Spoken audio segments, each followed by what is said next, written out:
आपने कहा था कि राजद को बड़ा दिल दिखाना चाहिए, तो क्या कह रहे हैं, मतलब कितनी सीटें? अब एक बात को 10 बार थोड़े कहा जाता है। प्यार एक के बार 10 बार प्यार किया जाएगा। हो गई बात, कह दिया जो बात थी। दिल बड़ा तो सबको करने की जरूरत, हमको भी आपको भी।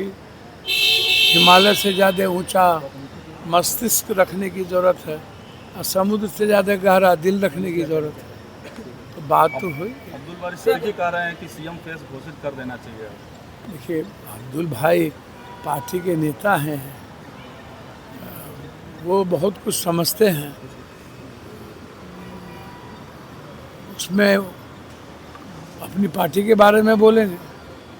मेरी राय है कि सीएम मुद्दा ही नहीं है, मुद्दा है चुनाव जीतने का। किसी भी परिस्थिति में हमारे नेता जो अत्यंत पिछड़ी जाति का जो मुद्दा है, और जो कल 20 वर्ष का जो 20 सालों का जो हमारे नेता अशोक गहलोत जी और हमारी पार्टी ने जो चार्जशीट दिया है, हम उसी मुद्दों पर जाएंगे बिहार में।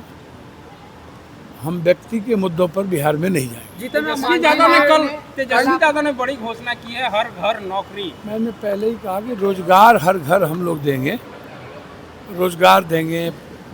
हम लोग अत्यंत पिछड़े को आरक्षण में लाएंगे। हम लोग 50% निजी क्षेत्र में आरक्षण ठेकेदारी देंगे। नौकरी, सरकारी नौकरी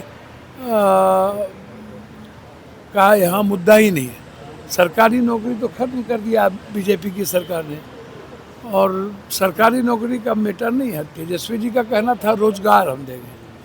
अब वो संदर्भ सरकारी नौकरी से नहीं। हाँ, क्या हुआ? मुकदमा दर्ज किया गया वैशाली में, आपने शायद पैसा बांटा है उसको लेकर। अच्छा, एक बात बताइए, हम कैंडिडेट तो हैं नहीं और मेरी पार्टी भी नहीं है। 5-5 सीएम फेस हैं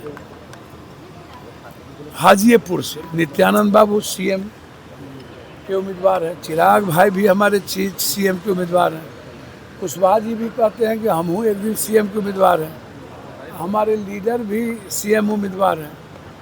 10 किलोमीटर नहीं है जहाँ घर कट रहा है। 15 दिनों से है सहदई गांव में घर कट के बर्बाद हो गया। उसके पहले सोनपुर में घर कट के बर्बाद हो गया, कोई देखने नहीं गया। कौन गाँव था? सबलपुर में कोई देखने तक नहीं गया। सबलपुर पश्चिम उत्तर बर्बाद हो गया, वहाँ भी पप्पू यादव को जाना पड़ा। कल हम तब गए जब भूख से लोग मरने की नौबत आ गई और लगभग 250 घर कट गए। तो लोगों ने कहा कि पप्पू यादव जी तो आ जाए।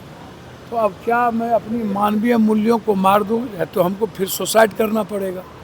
यदि मैं ऐसे समय में चुनाव आयोग से और भगवान से डरने लगूं, इंसानियत की मदद करने में और इंसान की रक्षा करने में, जितना बार फांसी देना है, गोली पर मारना है, सूली पर चढ़ाना है, चढ़ाते रहो।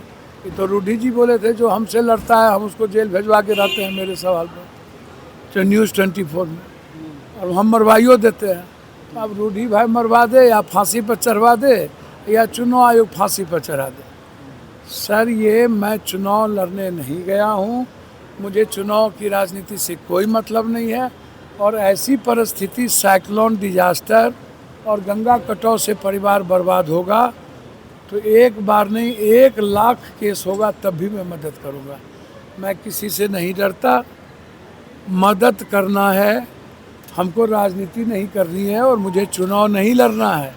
हमारा क्षेत्र होता तभी ये कुछ करते। अब किसी ऊपर के कहने पर केस करते रहो तो पप्पू यादव इस घीगर बोकी से डरने वाला नहीं। सर, एक और सवाल है कि दिलीप जायसवाल ने कल तेजस्वी यादव को कहा है कि उनको पीओके चले जाना चाहिए। देखिए, दिलीप बाबू और के बारे में मैं कुछ नहीं कहूँगा। दिलीप बाबू, मंगल भाई, अशोक, इन लोगों से मैं पूछना चाहूँगा कि पीके ने आप लोगों पर बयान बंद क्यों कर दिया? क्या कुछ दिए क्या? हमको तो लग रहा है कि दिलीप बाबू इधर पीके अपर बयान अब दे नहीं रहे हैं, खाली सम्राट पर दे रहे हैं। तो क्या सम्राट आपसे ज़्यादा सीएम के उम्मीदवार हो गए क्या? तो आप लोग तो जितने सीएम के उम्मीदवार बीजेपी में हैं सब सम्राट को पीके, भाई तो एजेंडा पीके का थोड़ी है।